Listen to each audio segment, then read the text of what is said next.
I got accepted into a music program. I'm finally going to do it, Jennifer. I'm going to make music.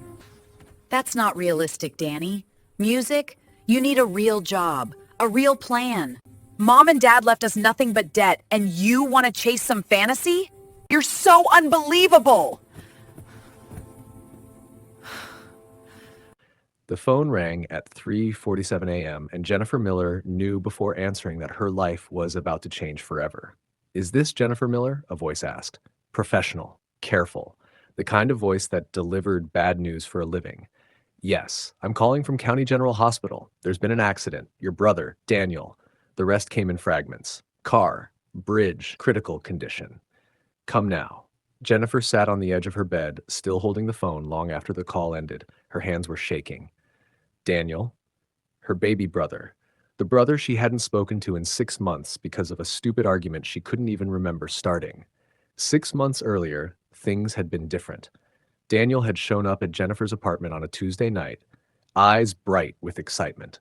He was 23, fresh out of college, hints full of dreams that seemed too big for the small Indiana town they'd grown up in. "I'm moving to California," he'd announced, practically bouncing. "I got accepted into a music program. I'm finally going to do it, Jennifer. I'm going to make music." Jennifer had been tired that day, exhausted from her job as a nurse, drained from a double shift, worried about bills she couldn't pay, and instead of celebrating with him, she'd said the words that would haunt her for months.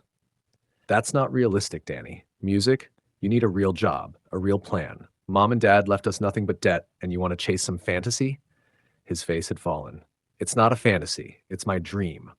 "Dreams don't pay rent," she'd snapped. "Grow up." He'd left that night, and neither of them had been willing to say sorry first. Days turned into weeks, weeks into months. Pride built walls between them, brick by brick. Now Jennifer drove through empty streets, her heart hammering against her ribs. The hospital loomed ahead, all harsh lights and antiseptic white walls. A doctor met her in the emergency room. Dr. Patricia Chen, kind eyes behind wire-rimmed glasses. "Your brother has severe head trauma," Dr. Chen explained gently. "We've done everything we can. He's stable for now, but the next 24 hours are critical. You should prepare yourself." Jennifer's legs nearly gave out. "Can I see him?" Daniel lay in the ICU, connected to machines that beeped and hissed. His face was swollen, bruised beyond recognition. Jennifer pulled a chair close and took his hand. "I'm here, Danny," she whispered. "I'm so sorry. I'm so sorry." The machines kept their steady rhythm. Daniel didn't respond. Jennifer stayed by his bedside as dawn broke. She watched the sun paint the walls gold, then orange, then harsh white. Nurses came and went, checking monitors, adjusting tubes. Dr. Chen visited twice. "Talk to him," the doctor encouraged. "Even if he can't respond, he might hear you." So Jennifer talked. She told him about her shifts at the hospital, about Mrs. Patterson in 4B who always asked about him, about the stray cat that had started sleeping on her porch, small things, safe things, everything except what she really needed to say. By afternoon, exhaustion was pulling at her. She hadn't slept in over 24 hours. A nurse named Jennifer brought her coffee and a sandwich. "You should eat," Jennifer said softly, "and maybe step outside for a bit, get some air. We'll call you if anything changes." Jennifer didn't want to leave, but her body was betraying her. She nodded, squeezed Daniel's hand one more time, and walked to the hospital cafeteria. That's where she found Daniel's backpack. The police had brought it in with his personal effects. Jennifer opened it with trembling hands. Inside, a worn notebook, headphones, a laptop, and his phone. The phone's screen was cracked but still working. Jennifer pressed the power button and it lit up. No passcode. That was so like Daniel, trusting everyone. His wallpaper was a photo of them from 2 years ago, laughing at a county fair. Jennifer had forgotten that day, forgotten how easy things used to be between them. She scrolled through his messages without really meaning to, looking for something she couldn't name. And then she saw it. A draft text, unsent, dated 3 days ago. "Jennifer, I miss you. I know you think I'm making a mistake, but this is who I am. I wish you could understand. I wish we could talk like we used to. I'm scared I'm losing my big sister. Call me, please." Jennifer's vision blurred with tears. He'd been reaching out. He'd been trying. And she'd been too stubborn to answer. She opened his recent calls. 3 missed calls from her number over the past months, left when she'd had too much wine and almost broke down, but then hung up before he could answer. And voicemails. He'd left her voicemails she'd never listened to. With shaking hands, she pressed play on the first one. "Hey, Jennifer. It's me. I wanted to hear your voice. I'm doing okay out here. The program is hard but good. I wrote a song today that made me think of you. Remember when we were kids and Mom used to sing to us? I used some of that melody. Anyway, I love you. Call me back." Jennifer covered her mouth, tears streaming down her face. She played the next one, and the next. 6 months of voicemails, Daniel telling her about his life, his struggles, his small victories, each one ending with "I love you" and "call me back." The last voicemail was from yesterday morning, 24 hours before the accident. Jennifer. His voice was different, quieter, more serious. "I've been thinking a lot lately. Life's too short for this. I don't care who was right or wrong anymore. I just miss my sister. I'm driving home this weekend. I'll be there Saturday night. We don't have to talk about California or music or anything. Let's just be family again, okay? I'll see you soon. I love you." He'd been coming home to fix things, and now he was lying in a hospital bed, fighting for his life. Jennifer ran back to the ICU, clutching his phone like a lifeline.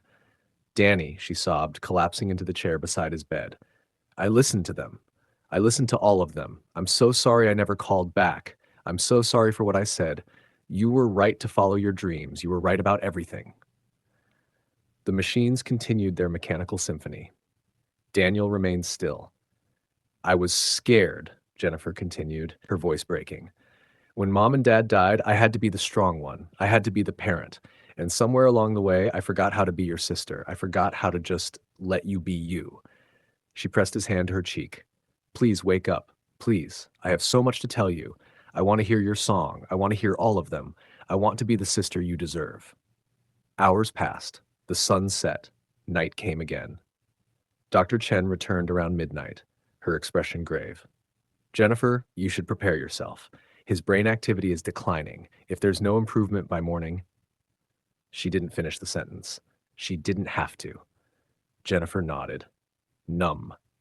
After the doctor left, she climbed carefully onto the hospital bed, curling up beside her little brother, the way they used to during thunderstorms when they were kids. "Remember the storms, Danny?" she whispered. "You'd crawl into my bed and I'd tell you stories until the thunder stopped scaring you. Let me tell you a story now." And she did. She told him about a girl who forgot what was important, a girl who built walls instead of bridges, a girl who was so afraid of losing control that she lost something much more precious instead. But the story's not over yet," she said, her voice fierce. "You're going to wake up, and when you do, everything's going to be different. I'm going to listen, really listen. I'm going to support your dreams, even when they scare me, especially when they scare me, because that's what love is, isn't it? Letting people be who they're meant to be." She felt it then, a small movement, so slight she almost missed it. Daniel's finger twitched against her hand. Jennifer sat up, heart pounding. "Danny?" Another twitch. Then his eyelids fluttered. "Nurse!" Jennifer screamed. "Nurse! He's moving!" The room flooded with people. Dr. Chen pushed past nurses, checking monitors, shining lights in Daniel's eyes. Jennifer was moved aside, pressed against the wall, watching as they worked. And then, through all the chaos, she heard it. A sound so soft it was almost nothing. "Jennifer?" His voice. Rough as sandpaper, barely there, but his voice. "I'm here." She pushed forward. "I'm right here, Danny." His eyes opened, confused and unfocused, but open, searching for her. "I'm sorry," he rasped. "No," Jennifer said firmly, taking his hand. "No, I'm sorry for everything. But we're done apologizing now, okay? We're just going to move forward."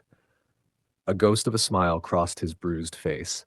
"You listened to the voicemails? Every single one. That's embarrassing." Jennifer laughed through her tears. They were beautiful. Over the next hour, Daniel drifted in and out of consciousness, but each time he woke, he was more alert, more there. Dr. Chen called it a miracle. Jennifer called it a second chance. 3 weeks later, Jennifer helped Daniel into her apartment. He was still weak, still healing, but the doctors said he'd make a full recovery. It would take time, but he'd be okay. "I can't believe you're letting me stay here," Daniel said, settling onto her couch. "After everything I said about this place being too small for dreams." "It's perfect for dreams," Jennifer countered. Any size space is if the people in it believe in each other. She'd taken a leave from work to care for him. Money would be tight, but for the first time in years, Jennifer didn't care. Some things were more important than security. Daniel's laptop sat on the coffee table, covered in stickers from places he'd been. Jennifer pointed to it. "Can I hear it? The song you wrote?" He looked uncertain. "It's not finished." "I don't care." So he opened the laptop, clicked a few keys, and music filled the room. It was beautiful, haunting and hopeful at the same time. And yes, she could hear echoes of their mother's lullaby woven through the melody. When it ended, Jennifer was crying again. "Danny, that's incredible." "You really think so?" "I know so, and I'm sorry I couldn't see it before. I was so busy trying to protect you that I forgot to trust you." Daniel reached for her hand. "You were trying to take care of me. I get it now. After the accident, lying in that hospital bed, I realized you were scared. Scared of losing me, like we lost Mom and Dad. You were just trying to hold on." "But I was holding on too tight," Jennifer said. "I was suffocating you." "Yeah," he admitted, "but I wasn't exactly making it easy either. I should have tried harder to understand where you were coming from." They sat in comfortable silence for a moment, a silence that felt different from the months of not speaking. This silence was full instead of empty. "So what happens now?" Daniel asked. "Do I go back to California?" Jennifer took a breath. "Is that what you want?" "I don't know anymore. The program is great, but almost dying kind of changes your perspective. Maybe California isn't what I need, and maybe I just need to make music, and I can do that anywhere." "You can stay here as long as you want," Jennifer offered. "But Danny, wherever you go, whatever you choose, I'm with you. I'm done trying to control your life. I'm just going to love you and support you. That's my only job now." Daniel smiled, the first real smile she'd seen since before the accident. "What if I want to stay? Would that be okay?" "More than okay. I could get a job, save up, maybe start teaching music to kids or something, and I'd be close to you." Jennifer felt warmth spread through her chest. "I'd love that, but only if it's what you really want, not because you feel like you have to." "I want to," Daniel said firmly. "Almost dying taught me something. It's not about where you are, it's about who you're with, and I want to be with my sister. I want to rebuild what we had." 6 months after the accident, Jennifer stood in the community center, watching Daniel work with a group of kids. He'd started a music program for underprivileged children, teaching them piano and guitar. His face glowed as a little girl successfully played her first chord. Jennifer's phone buzzed. A text from Jennifer, the nurse who'd brought her coffee that awful day. "How's he doing?" She typed back, "He's doing what he was meant to do. Just took us both a while to figure out what that was." That night, Daniel cooked dinner at Jennifer's apartment. They'd fallen into an easy routine, taking turns with meals and chores, talking about everything and nothing. The walls that had stood between them were gone, replaced by something stronger. Understanding, forgiveness, love. "I wrote something," Daniel said after they'd finished eating. "Want to hear it? Always." He picked up his guitar, the one Jennifer had bought him for his birthday last month. It's called The Last Voicemail. It's about second chances, about the words we leave unsaid and the moments we get back. The song was heartbreaking and hopeful. It told their story without telling their story. It was about every relationship fractured by pride and healed by grace. You're gonna change lives with that song, Danny. When he finished, Jennifer wiped her eyes. "You're going to change lives with that song, Danny." "I already changed one life," he said, looking at her. "Mine. Because you came back. Because you fought for us." "We fought for us," Jennifer corrected. "Both of us." Later that night, after Daniel had gone to his room, Jennifer sat on her porch watching stars appear in the darkening sky. She thought about that phone call that had shattered her world and remade it, about how close she'd come to losing everything. Her phone held all of Daniel's voicemails still. She'd never deleted them. Sometimes when she needed to remember what was important, she'd play one, just to hear his voice saying, "I love you," over and over, a reminder that love persists, even through silence, even through pride, even through the walls we build to protect ourselves. The screen door opened, and Daniel stepped out holding 2 mugs of tea. "Couldn't sleep?" he asked, handing her one. "Just thinking." "About?" Jennifer smiled, about how life gives us lessons in the strangest ways, about how sometimes we have to almost lose everything to understand what we have. Daniel sat beside her. You know what the scariest part of the accident was? What? That last moment before I crashed. All I could think was that I'd never fix things with you, that we'd never get to say sorry, that you'd spend the rest of your life thinking I didn't know you loved me. But you did know, Jennifer said. Right? Even when we weren't speaking? Yeah, Daniel admitted. Deep down I knew, but I wanted to hear it. I wanted us to say it to each other. Jennifer put down her mug and turned to face him fully. I love you, Danny. I love you more than my fear, more than my need to be right, more than anything. You're my brother, my family, my friend, and I will never take that for granted again. I love you too, Jennifer. Thank you for giving me a second chance, for giving us a second chance. They sat together on that porch, watching the stars, drinking tea, and talking about dreams that didn't seem impossible anymore, dreams that had room for both of them now. Because Jennifer had learned what Daniel always knew. Love isn't about holding on. It's about holding space. Space for people to be who they are, to make mistakes, to follow paths that terrify us. And Daniel had learned what Jennifer always knew. Family isn't just about blood. It's about showing up. It's about trying, even when it's hard. It's about leaving voicemails that say, I love you, when you don't know if anyone's listening.